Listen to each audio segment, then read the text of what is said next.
Anda berada di dalam kereta tercepat yang pernah dibuat. Kereta ini melaju dengan kecepatan 90% dari kecepatan cahaya. Di dalam gerbong, Anda mengarahkan senter ke depan dan menyalakannya. Akal sehat Anda, logika yang memandu hidup Anda setiap hari, mengatakan bahwa kecepatan cahaya dari senter seharusnya ditambahkan dengan kecepatan kereta. Berkas cahaya itu seharusnya bergerak lebih cepat dari cahaya itu sendiri, tapi itu tidak terjadi. Anda mengukur kecepatan cahaya yang keluar dari senter dan kecepatannya tetap sama persis. 300 juta meter per detik, tidak lebih 1 meter pun. Karena penasaran, Anda mempercepat kereta hingga 99% dari kecepatan cahaya, hampir mencapai batas alam semesta. Anda menyalakan senter lagi. Anda mengukurnya. Kecepatannya sama persis. Anda mempercepat hingga 99,999%, batas mutlak. Anda menyalakannya. Anda mengukurnya. Sama, selalu sama. Pelanggaran logika ini adalah titik awal untuk analisis yang mendalam. Kami menggunakan sistem kecerdasan buatan canggih yang disebut aksioma untuk menyelidiki sebuah pertanyaan sederhana. Mengapa realitas bekerja seperti ini? Mengapa? Tidak peduli seberapa cepat Anda bergerak, cahaya selalu bergerak dengan kecepatan yang sama relatif terhadap Anda. Ini melanggar semua yang kita pelajari tentang gerak. Namun, ini adalah fakta yang telah diukur dan dibuktikan ribuan kali. Ketika Albert Einstein akhirnya memahami apa artinya ini, ia menemukan sesuatu yang seharusnya membuat Anda tidak bisa tidur. Waktu bukanlah seperti yang Anda pikirkan, ruang bukanlah seperti yang Anda yakini. Dan ada batas fundamental di alam semesta yang tidak dapat dilewati, bukan karena kurangnya teknologi atau energi, tetapi karena melewatinya akan berarti merusak kausalitas itu sendiri. Logika bahwa penyebab selalu datang sebelum akibat. Bertanya apa yang lebih cepat dari cahaya sama seperti bertanya apa yang ada di utara dari kutub utara. Pertanyaan itu sepertinya masuk akal, tetapi menunjuk ke tempat yang tidak ada. Untuk memahami bagaimana kita sampai pada kesimpulan ini, analisis membawa kita ke masa lalu. Kita perlu kembali ke asal-usulnya, ke kisah seorang pria yang memandang bulan. Isaac Newton memiliki pertanyaan yang tampaknya sederhana, tetapi tidak ada seorang pun sebelum dia yang menjawabnya dengan benar. Mengapa benda-benda jatuh? Semua orang tahu bahwa benda-benda jatuh. Galileo sudah mengukurnya dengan presisi. Sebuah benda dalam jatuh bebas menempuh jarak sekitar 5 meter pada detik pertama. Tapi Newton melihat ke atas, melihat bulan, dan mengajukan pertanyaan yang akan mengubah ilmu pengetahuan selamanya. Bagaimana dengan bulan? Mengapa ia tidak jatuh? Pikirkan tentang ini. Bulan ada di atas sana berputar mengelilingi bumi. Tetapi jika ia diam di angkasa, tanpa gerakan apapun, gravitasi akan menariknya langsung ke arah kita. Ia akan jatuh dan menabrak bumi. Kenyataannya adalah bulan tidak diam. Ia bergerak ke samping dengan kecepatan yang sangat besar. Dan karena ia bergerak ke samping pada saat yang sama gravitasi menariknya ke bawah, ia terus-menerus meleset dari sasarannya. Bulan pada saat ini sedang jatuh menuju bumi. Ia telah jatuh selama miliaran tahun, tetapi tidak pernah menabrak kita. Sebuah orbit adalah persis seperti itu, keadaan jatuh bebas yang abadi, di mana Anda bergerak ke samping begitu cepat sehingga permukaan melengkung menjauh dari Anda dengan laju yang sama dengan laju jatuh Anda. Newton memiliki ide cemerlang dan melakukan perhitungan. Bulan berjarak 60 kali lebih jauh dari pusat bumi daripada kita yang berada di permukaan. Ia membayangkan bahwa gaya gravitasi mungkin menjadi lebih lemah seiring dengan jarak. Jika Anda menjauh 2 kali lipat, gravitasi menjadi 4 kali lebih lemah. Jika Anda menjauh 3 kali lipat, gravitasi menjadi 9 kali lebih lemah. Mengikuti logika ini, pada jarak bulan gravitasi seharusnya 60 kuadrat atau 3.600 kali lebih lemah daripada di sini, di permukaan. Jika di sini benda-benda jatuh 5 meter pada detik pertama, maka bulan seharusnya jatuh 5 meter dibagi 3.600.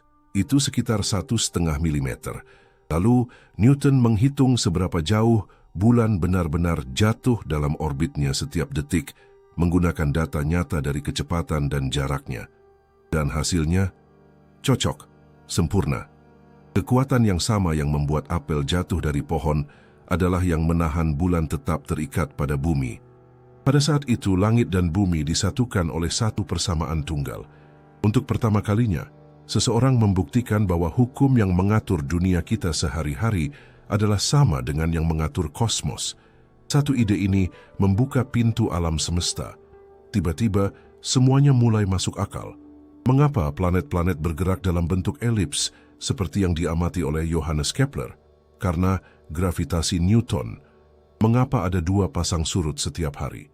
Karena bulan menarik air di sisi yang lebih dekat dengan lebih kuat dan bumi di sisi yang lebih jauh dengan lebih lemah, menciptakan dua tonjolan air. Mengapa planet dan bintang berbentuk bulat?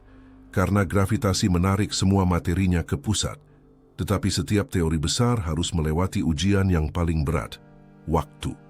Dan saat mengamati sebuah raksasa gas yang sangat jauh, keretakan pertama muncul. Para astronom menggunakan hukum Newton untuk memprediksi dengan akurat pergerakan 4 bulan terbesar Jupiter, Io, Europa, Ganymede, dan Callisto. Dan ada sesuatu yang tidak cocok. Terkadang bulan-bulan itu tampak lebih cepat dalam orbitnya. Di lain waktu mereka tampak terlambat hingga 8 menit. 8 menit adalah waktu yang sangat lama dalam astronomi. Ada yang salah. Apakah hukum Newton yang bekerja dengan sangat baik untuk segalanya gagal di Jupiter? Atau ada sesuatu yang lain yang terjadi, sesuatu yang fundamental tentang alam semesta yang belum kita sadari? Sebagian besar ilmuwan pada saat itu akan menyimpulkan bahwa hukum Newton perlu disesuaikan, bahwa mungkin hukum itu tidak seuniversal yang diperkirakan. Tetapi seorang astronom Denmark bernama Ole Rømer memiliki gagasan yang menuntut kepercayaan luar biasa pada matematika Newton. Alih-alih meragukan hukum tersebut, ia meragukan sesuatu yang dianggap semua orang sudah jelas. Ia berpikir, bagaimana jika hukum itu benar tetapi pengamatan kita yang terlambat? Bagaimana jika cahaya yang kita lihat dari bulan-bulan Jupiter tidak menunjukkan keadaan mereka sekarang, tetapi keadaan mereka beberapa menit yang lalu, waktu yang dibutuhkan cahaya untuk melakukan perjalanan sampai ke kita. Gagasan ini yang sekarang tampak biasa adalah revolusioner pada abad ke-17. Sebagian besar orang menganggap bahwa cahaya itu instan. Rømer mengusulkan bahwa cahaya memiliki kecepatan yang terbatas, dan kecepatan ini dapat diukur. Ia melihat pola yang jelas dalam data. Bulan-bulan tampak lebih cepat ketika bumi, dalam orbitnya, berada lebih dekat dengan Jupiter, dan tampak terlambat ketika bumi berada di sisi lain matahari, lebih jauh dari Jupiter. Aksioma menganalisis catatan astronomi dari masa itu dan mengkonfirmasi pola yang diperhatikan oleh Rømer. Keterlambatan bulan-bulan itu berkorelasi sempurna dengan jarak orbit bumi. Perbedaan 8 menit itu bukanlah kesalahan dalam orbit bulan-bulan tersebut. Itu adalah waktu ekstra yang dibutuhkan cahaya untuk melintasi diameter orbit bumi. Dengan ini, Rømer tidak hanya menyelamatkan teori Newton, tetapi juga membuat perkiraan pertama tentang kecepatan cahaya. Saya ingin Anda mengerti apa yang terjadi di sini. Kecepatan cahaya ditemukan bukan melalui eksperimen langsung, tetapi melalui kepercayaan pada hukum fisika yang tampaknya gagal. Begitulah cara ilmu pengetahuan maju. Setiap penemuan membuka pintu untuk penemuan berikutnya. Newton memberi kita gravitasi. Rømer, dengan percaya pada Newton, memberi kita kecepatan cahaya, dan penemuan ini akan membawa kita ke tempat yang tidak pernah bisa dibayangkan oleh siapapun. Disinilah segalanya mulai menjadi sangat aneh. Begitu Anda tahu bahwa cahaya memiliki kecepatan dan dapat mengukurnya dengan presisi, sebuah pola aneh muncul. Cahaya selalu bergerak dengan kecepatan yang sama. Selalu. Tidak peduli siapa yang mengukurnya, bagaimana cara mengukurnya, atau seberapa cepat pengukurnya bergerak. Dalam kehidupan kita sehari-hari, kecepatan dapat dijumlahkan. Jika Anda berada di kereta dengan kecepatan 80 km per jam, dan berjalan ke depan dengan kecepatan 5 km per jam, kecepatan Anda relatif terhadap tanah adalah 85. Sederhana dan logis. Jika Anda melempar bola dari mobil yang bergerak, kecepatan mobil ditambahkan ke kecepatan bola, Tetapi cahaya mengabaikan aturan ini. Anda sedang diam dan menyalakan senter. Cahaya keluar dengan kecepatan 300 juta meter per detik. Sekarang Anda masuk ke dalam pesawat luar angkasa yang mustahil itu, bergerak dengan setengah kecepatan cahaya. Anda menyalakan senter yang sama. Logika mengatakan bahwa cahaya seharusnya keluar dengan kecepatan 1,5 kali kecepatan cahaya. Tetapi Anda mengukurnya dan kecepatannya tetap 300 juta meter per detik. Sama persis. Ini sama sekali tidak masuk akal. Ini seperti berlari menuju dinding dan sekeras apapun Anda berlari, jarak ke dinding itu tidak pernah berkurang. Paradoks inilah yang membuat seorang Albert Einstein mudah terjaga selama berhari-hari. Ia menyadari bahwa jika pengukuran itu benar dan kecepatan cahaya adalah satu-satunya hal di alam semesta yang tidak berubah, maka segala sesuatu yang lain harus fleksibel. Waktu dan ruang tidaklah tetap. Mereka melengkung, meregang, dan memampat, dan mereka melakukannya dengan cara yang persis dibutuhkan untuk memastikan bahwa kecepatan cahaya selalu sama untuk semua orang. Biar saya katakan dengan cara lain, alam semesta menyesuaikan realitas untuk melindungi konstanta ini, bukan karena cahaya itu istimewa, tetapi karena jalinan alam semesta dibangun di sekitar kecepatan ini. Ketika Anda bergerak lebih cepat melalui ruang, waktu berjalan lebih lambat bagi Anda. Jam Anda secara harfiah menandai detik dengan lebih lambat. Ini bukan kerusakan pada jam. Waktu itu sendiri yang melambat bagi Anda. Pada saat yang sama, ruang di depan Anda mengerut. Jarak-jarak memendek. Efek-efek ini bukanlah ilusi. Mereka nyata dan telah diukur. Waktu benar-benar memuai. Ruang benar-benar mengerut. Dan jumlah pasti dari deformasi ini adalah persis yang diperlukan agar tidak peduli seberapa cepat Anda bergerak saat mengukur kecepatan cahaya dari sebuah senter, hasilnya akan selalu sama. Ini membawa kita kembali ke pertanyaan fundamental. Jika waktu dan ruang dapat melengkung untuk menjaga kecepatan cahaya tetap konstan, mengapa kita tidak bisa memaksakan batas dan melewatinya? Mengapa ini adalah batas mutlak? Analisis mengungkapkan bahwa jawabannya tidak terletak pada rekayasa mesin yang lebih kuat. Rintangannya jauh lebih dalam. Mencoba bergerak lebih cepat dari cahaya sama dengan mencoba melakukan perjalanan ke masa lalu. Dan hal itu tampaknya tidak diizinkan oleh struktur fundamental alam semesta. Untuk memahami mengapa kita tidak bisa bergerak lebih cepat dari cahaya, kita perlu mengubah cara kita berpikir tentang gerak. Anda tidak hanya bergerak melalui ruang, Anda selalu bergerak melalui entitas tunggal yang disebut ruang waktu. Dan Anda melakukannya dengan kecepatan konstan, kecepatan cahaya. Bahkan sekarang, saat duduk diam, Anda sedang melakukan perjalanan melalui ruang waktu dengan kecepatan maksimum. Masalahnya adalah, kecepatan total ini dibagi antara dua arah, ruang dan waktu. Jika Anda benar-benar diam di ruang, seluruh gerakan Anda didedikasikan untuk dimensi waktu. Anda menua dengan kecepatan maksimum yang mungkin, 1 detik per detik. Tetapi saat Anda mulai bergerak melalui ruang, entah itu berjalan kaki atau mengendarai mobil, Anda perlu mencuri sedikit kecepatan yang tadinya Anda gunakan untuk bergerak dalam waktu. Ini adalah anggaran gerak yang tetap. Jika Anda menghabiskan lebih banyak untuk bergerak melalui ruang, tersisa lebih sedikit untuk bergerak melalui waktu. Karena itu, semakin cepat Anda bepergian di ruang, semakin lambat Anda bepergian dalam waktu. Dan jika Anda bisa mencapai kecepatan cahaya di ruang, tidak akan ada yang tersisa dari anggaran gerak Anda untuk waktu. Waktu akan berhenti sepenuhnya bagi Anda. Itulah mengapa cahaya, para foton, tidak menua. Dari sudut pandang foton, ia dipancarkan dan diserap pada saat yang sama. Miliaran tahun bisa berlalu di alam semesta, tetapi bagi foton tidak ada waktu yang berlalu. Ia ada secara bersamaan di titik asal dan tujuannya. Bergerak lebih cepat dari cahaya akan berarti memiliki gerakan negatif dalam waktu, berarti kembali ke masa lalu. Dan alam semesta dalam struktur fundamentalnya melindungi kausalitas, aturan bahwa akibat tidak dapat datang sebelum penyebab. Tetapi ada rintangan lain yang lebih praktis. Saat Anda mempercepat objek apapun yang memiliki massa, sesuatu yang aneh terjadi. Objek itu menjadi semakin sulit untuk dipercepat, bukan karena kekurangan bahan bakar atau mesinnya lemah. Objek itu sendiri yang semakin menolak perubahan kecepatan. Inersianya meningkat. Bayangkan Anda sedang mendorong troli belanja yang kosong. Mudah. Sekarang bayangkan setiap meter Anda mendorongnya, ia menjadi sedikit lebih berat. Awalnya perbedaannya kecil, tetapi Anda terus mendorong. Dan ia menjadi semakin berat, sampai menjadi begitu masif sehingga tidak ada kekuatan di alam semesta yang bisa menggerakkannya 1 milimeter pun lagi. Inilah yang terjadi ketika sesuatu yang bermassa mendekati kecepatan cahaya. Inersianya cenderung tak terhingga. Untuk benar-benar mencapai kecepatan cahaya, diperlukan energi tak terhingga, dan itu tidak mungkin.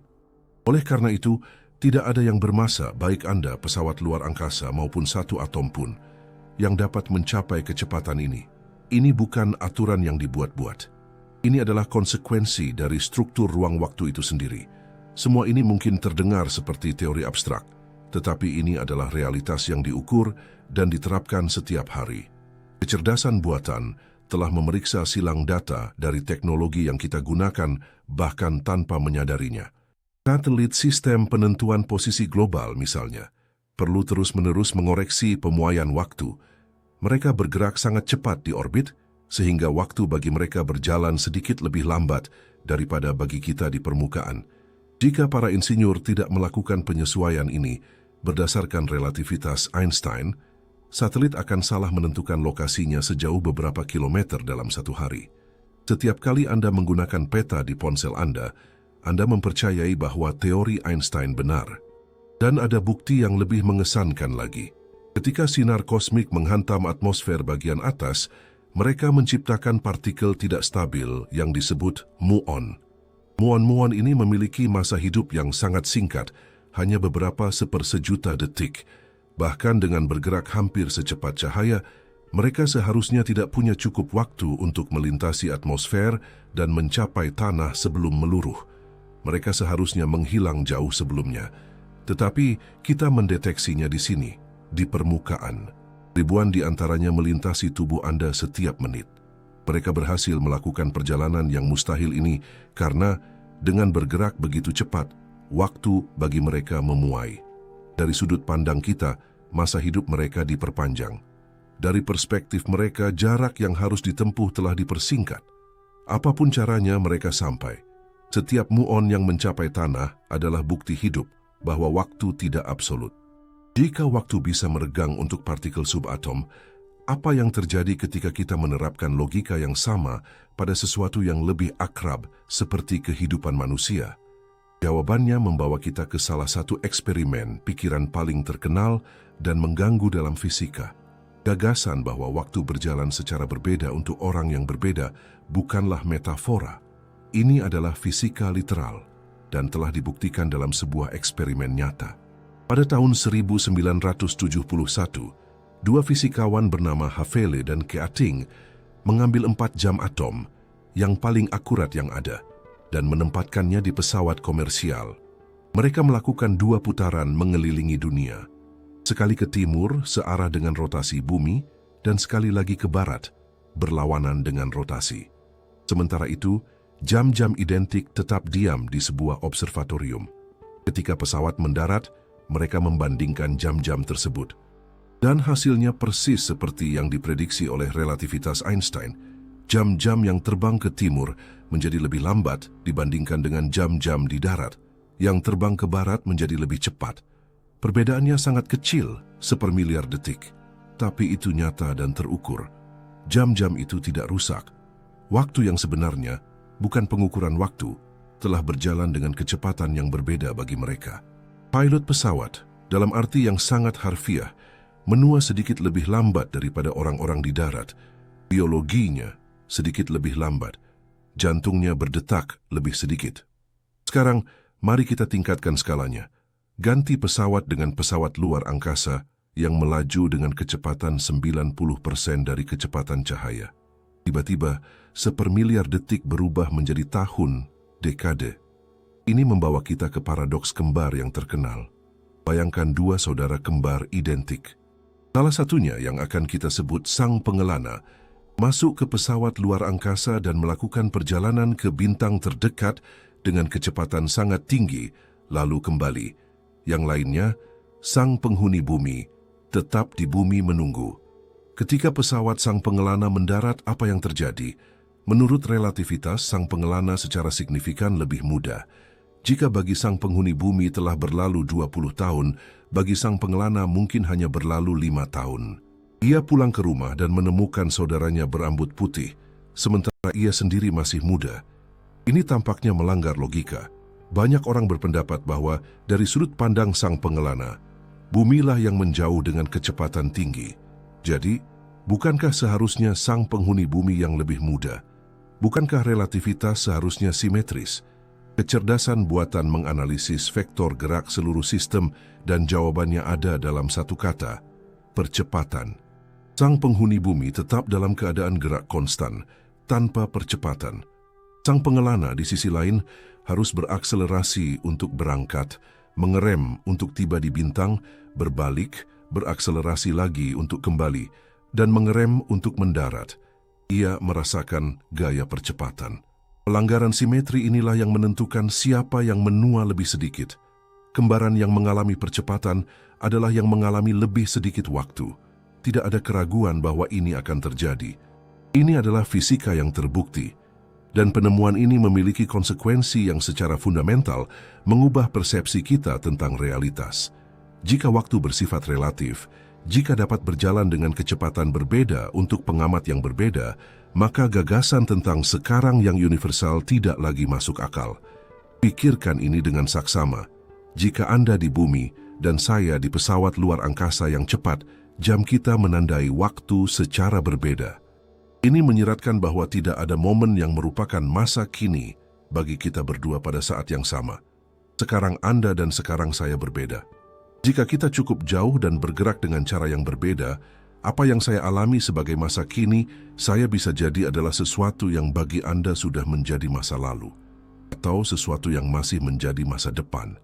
Jika tidak ada masa kini yang universal, maka pembagian antara masa lalu, masa kini, dan masa depan tidaklah absolut. Itu subjektif, tergantung pada siapa yang mengamati. Ini membawa beberapa fisikawan, termasuk Einstein sendiri, ke kesimpulan radikal yang terdengar seperti filsafat, tetapi muncul langsung dari matematika. Ini adalah gagasan tentang alam semesta balok. Teori ini mengatakan bahwa masa lalu, masa kini, dan masa depan sudah ada, semuanya secara bersamaan. Waktu tidak mengalir. Ia prosto ada, seperti dimensi ruang. Sama seperti utara dan selatan ada bersama. Masa lalu dan masa depan juga demikian. Segala sesuatu yang pernah terjadi masih ada di suatu tempat dalam waktu. Segala sesuatu yang akan terjadi sudah ada di sana. Alam semesta akan menjadi sebuah balok 4 dimensi, di mana semua momen membeku dan sama-sama nyata. Kesadaran kitalah yang bergerak melalui balok ini, mengalami satu momen demi satu momen, menciptakan ilusi bahwa waktu sedang berlalu. Ini membawa kita pada pertanyaan yang tak terhindarkan. Jika masa depan sudah ada, terukir di dalam balok, apakah pilihan-pilihan kita nyata, atau kita hanya menemukan sebuah naskah yang sudah ditulis? Gagasan tentang alam semesta balok menempatkan kita di hadapan salah satu perdebatan tertua dalam filsafat, kehendak bebas. Jika masa depan Anda sudah ada, senyata masa lalu Anda, dalam arti apa Anda memutuskan apa yang akan Anda makan untuk makan malam besok? Beberapa fisikawan dan filsuf berpendapat bahwa kehendak bebas adalah ilusi. Kita seperti karakter dalam film yang sudah direkam. Cerita lengkapnya dari awal hingga akhir sudah ada. Tetapi kita menjalaninya adegan demi adegan, percaya bahwa pilihan kita menciptakan masa depan. Padahal sebenarnya kita hanya memainkan peran yang sudah ditentukan. Yang lain berpendapat bahwa meskipun masa depan ada, pilihan kitalah yang menjadi penyebab yang menentukannya. Ini adalah teka-teki yang belum dipecahkan oleh ilmu pengetahuan. Tetapi, ada sesuatu yang tidak dapat dijelaskan dengan baik oleh alam semesta balok. Sesuatu yang begitu jelas dalam kehidupan kita sehari-hari, sehingga kita lupa bahwa itu adalah salah satu misteri terbesar dalam fisika. Waktu memiliki arah. Masa lalu dan masa depan sangat berbeda. Anda ingat masa lalu, tetapi tidak masa depan. Telur pecah tetapi tidak bisa tidak pecah. Kopi panas menjadi dingin, tetapi kopi dingin tidak menjadi panas dengan sendirinya. Benda-benda menjadi usang, menua, hancur. Segalanya tampak bergerak dalam satu arah, dari masa lalu ke masa depan, dari keteraturan menuju kekacauan. Ini yang kita sebut panah waktu. Yang aneh adalah hukum-hukum dasar fisika tidak peduli dengan arah ini. Persamaan Newton, Einstein, mekanika kuantum, semuanya bekerja dengan sempurna, baik maju maupun mundur dalam waktu. Tidak ada apapun di dalamnya yang mengatakan bahwa waktu harus mengalir dalam arah tertentu. Jadi, dari mana datangnya panah ini? Jawabannya terletak pada konsep yang disebut entropi ketika menganalisis data termodinamika, yang merupakan ukuran tingkat ketidakteraturan suatu sistem. Sebutir telur utuh adalah sistem yang teratur, dengan entropi rendah.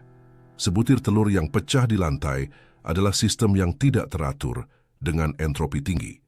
Hukum kedua termodinamika menyatakan bahwa entropi total dari sistem terisolasi seperti alam semesta selalu meningkat.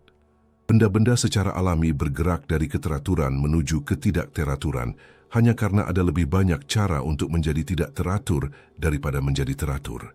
Jika Anda mengocok setumpuk kartu, kemungkinan kartu itu menjadi tersusun sempurna hampir nol. Ada triliunan kombinasi yang tidak teratur, tetapi hanya satu yang teratur. Alam semesta bergerak menuju kekacauan, karena kekacauan secara statistik jauh lebih mungkin terjadi.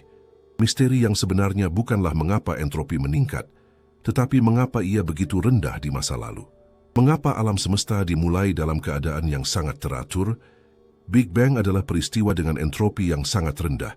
Seluruh energi alam semesta terkonsentrasi pada satu titik. Sejak saat itu, selama hampir 14 miliar tahun, alam semesta telah menjadi berantakan. Dan proses inilah yang menciptakan perjalanan waktu yang kita rasakan. Ini membawa kita pada pertanyaan yang telah mempesona umat manusia selama berabad-abad. Jika hukum fisika simetris, jika waktu bisa memuai dan hampir berhenti, bisakah ia juga berjalan mundur? Mungkinkah melakukan perjalanan ke masa lalu? Secara matematis, persamaan relativitas Einstein tidak melarangnya. Ada solusi teoretis yang disebut kurva waktu tertutup, yang memungkinkan perjalanan ke masa lalu. Tetapi solusi ini akan memerlukan kondisi ekstrem, seperti keberadaan lubang cacing yang tetap terbuka oleh materi dengan energi negatif, sesuatu yang mungkin tidak ada. Dan bahkan jika itu mungkin, kita akan menghadapi paradoks logis yang tampaknya tidak dapat dipecahkan. Yang paling terkenal adalah paradoks kakek. Anda melakukan perjalanan ke masa lalu dan mencegah kakek nenek Anda bertemu. Jika mereka tidak bertemu, Anda tidak akan pernah lahir. Tetapi jika Anda tidak pernah lahir, bagaimana Anda bisa melakukan perjalanan ke masa lalu untuk mencegah mereka? Ini adalah putaran yang mustahil. Beberapa fisikawan, seperti Stephen Hawking, percaya bahwa hukum fisika pasti memiliki semacam mekanisme perlindungan untuk mencegah perjalanan ke masa lalu dan melindungi kausalitas. Yang lain menyarankan bahwa jika Anda melakukan perjalanan ke masa lalu, Anda tidak akan bisa mengubah apapun karena apapun yang Anda lakukan sudah terjadi, dan ada juga teori multisemesta, di mana dengan mengubah masa lalu, Anda hanya akan menciptakan garis waktu yang baru. Kita tidak punya jawabannya. Waktu tetap menjadi elemen paling misterius yang kita kenal, tetapi jika waktu begitu fleksibel, bagaimana dengan ruang? Jika relativitas menyatukan keduanya, maka ruang juga seharusnya tidak seperti yang terlihat. Gravitasi, kekuatan yang menahan kita di tanah, mungkin bukanlah sebuah kekuatan. Mungkin itu sesuatu yang jauh lebih aneh, sebuah lekukan dalam jalinan realitas itu sendiri. Mari kita mulai dengan sebuah fakta yang mungkin tidak pernah terpikirkan oleh Anda. Pada saat ini, saat Anda mendengarkan ini, Anda sedang jatuh. Tidak ada pijakan yang kokoh di alam semesta. Bumi berada dalam jatuh bebas mengelilingi matahari. Matahari sedang jatuh menuju pusat galaksi kita, dan galaksi kita sedang ditarik ke arah galaksi lain. Segala sesuatu di alam semesta berada dalam keadaan jatuh yang permanen. Dan alasannya adalah bahwa gravitasi bukanlah sebuah kekuatan. Sejak kecil, kita belajar bahwa gravitasi adalah kekuatan yang menarik. Newton menggambarkannya seperti itu. Bumi menarik apel, matahari menarik bumi. Tetapi Einstein, setelah 10 tahun upaya mental yang hampir menghabisinya, sampai pada kesimpulan yang lebih dalam dan aneh. Gravitasi adalah konsekuensi dari kelengkungan ruang waktu. Bayangkan sebuah kain karet yang direntangkan dan benar-benar datar. Itu adalah ruang waktu yang kosong. Sekarang letakkan bola bowling yang berat di tengahnya. Kain itu melengkung, cekung di bawah beban. Jika Anda menggelindingkan sebuah kelereng di atas kain itu, ia tidak akan mengikuti garis lurus. Lintasannya akan dibelokkan oleh kelengkungan yang disebabkan oleh bola bowling. Ia bahkan bisa masuk ke dalam orbit di sekelilingnya. Bukan karena bola bowling menariknya dengan kekuatan misterius, tetapi karena kelereng itu hanya mengikuti jalur lurus yang paling mungkin di permukaan yang melengkung. Inilah persis yang dilakukan materi terhadap ruang waktu. Matahari tidak menarik bumi. Matahari, karena masif, mengubah bentuk jalinan ruang waktu di sekitarnya. Dan bumi saat mencoba bergerak lurus melalui ruang yang melengkung ini, akhirnya berputar dalam orbit. Apel jatuh di kepala Anda karena massa bumi menciptakan lembah di ruang waktu, dan apel itu hanya menggelinding ke dasar lembah itu. Tidak ada kekuatan, hanya geometri. Buktinya ada pada apa yang Anda rasakan. Atau lebih tepatnya, pada apa yang tidak Anda rasakan. Anda tidak merasakan gravitasi. Ketika seorang astronot melayang di stasiun luar angkasa, ia tidak bebas dari gravitasi. Gravitasi di atas sana hampir sama kuatnya dengan di permukaan sini. Yang terjadi adalah ia berada dalam jatuh bebas. Stasiun itu sedang jatuh dan ia jatuh bersamanya. Dan dalam jatuh bebas tidak ada rasa berat. Apa yang Anda rasakan sebagai berat sekarang bukanlah gravitasi yang menarik Anda ke bawah. Itu adalah lantai atau kursi yang mendorong Anda ke atas, mencegah Anda mengikuti jalur jatuh alami Anda. Dan jika gravitasi melengkungkan ruang, ia juga melengkungkan waktu. Di mana gravitasi lebih kuat, waktu berjalan lebih lambat. Ini berarti kepala Anda menua sepersekian detik lebih cepat daripada kaki Anda, karena kaki Anda lebih dekat dengan pusat massa bumi. Perbedaannya sangat kecil, tetapi dengan jam atom, kita bisa mengukurnya. Dan kelengkungan waktu ini membawa kita ke objek paling ekstrim di alam semesta, lubang hitam.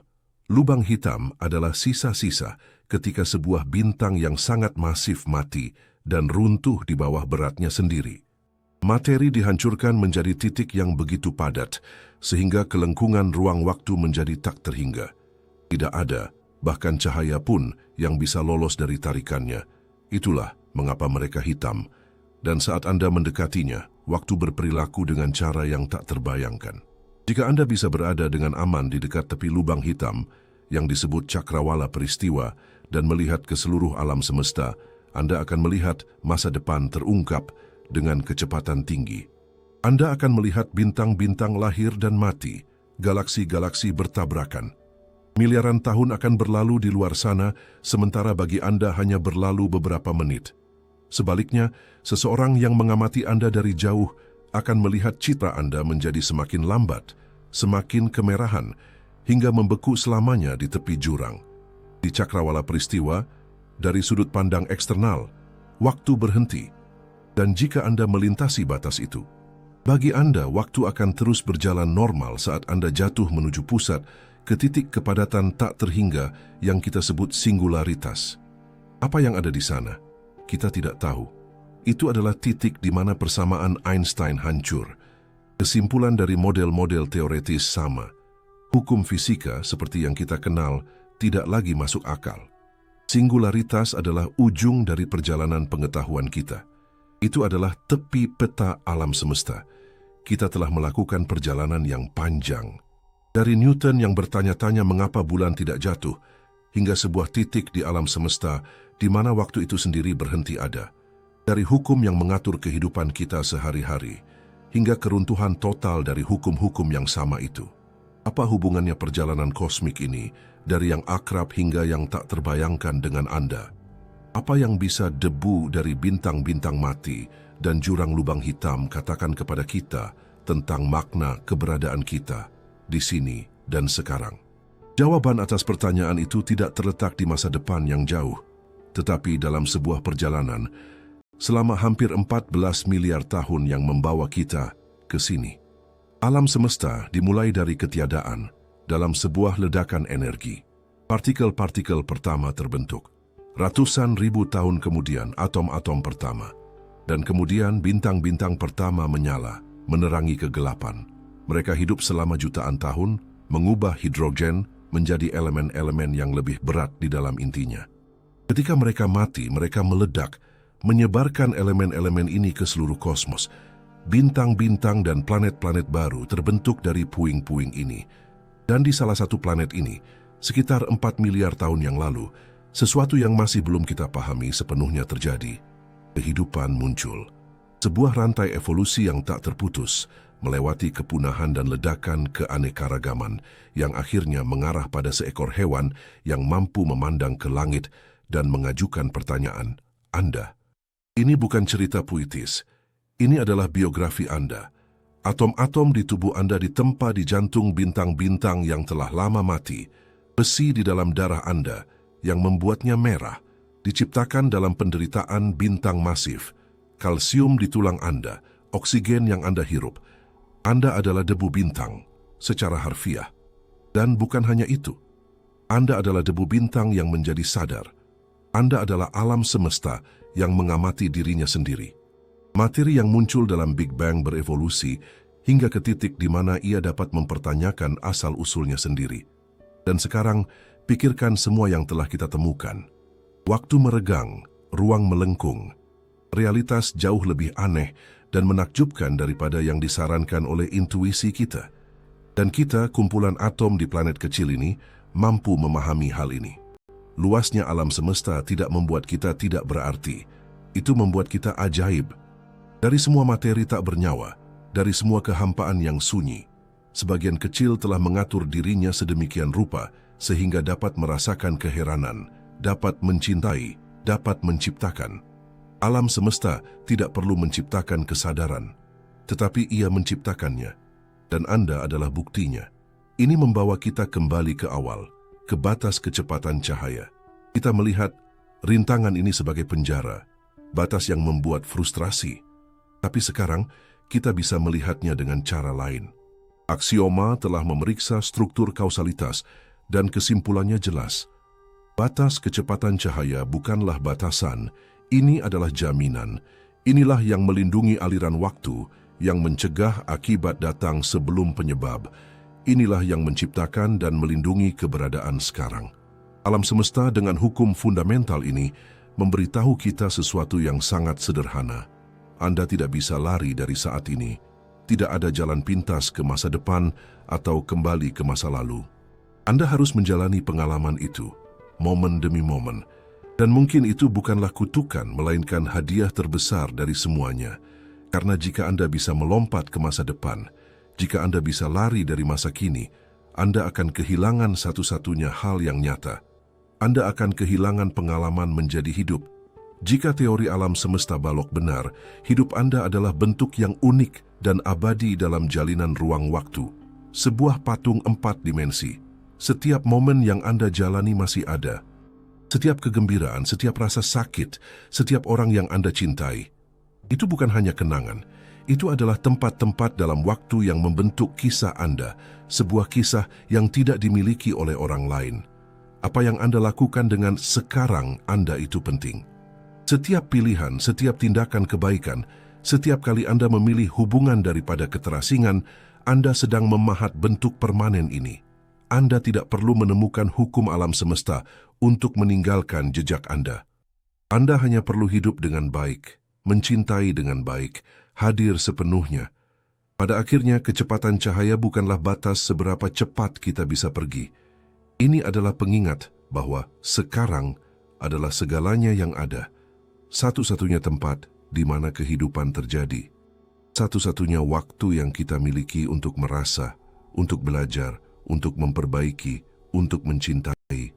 Sekarang adalah satu-satunya tempat di mana Anda bisa hidup. Jika Anda menyukai investigasi ini, langganan Anda ke channel ini dan donasi dalam jumlah berapapun membantu kami memperluas proyek Aksioma. Kami ingin sekali membaca refleksi Anda tentang topik video di kolom komentar dan saran Anda untuk topik berikutnya. Beritahu kami dari kota mana Anda menonton. Terima kasih telah menemani kami sampai akhir.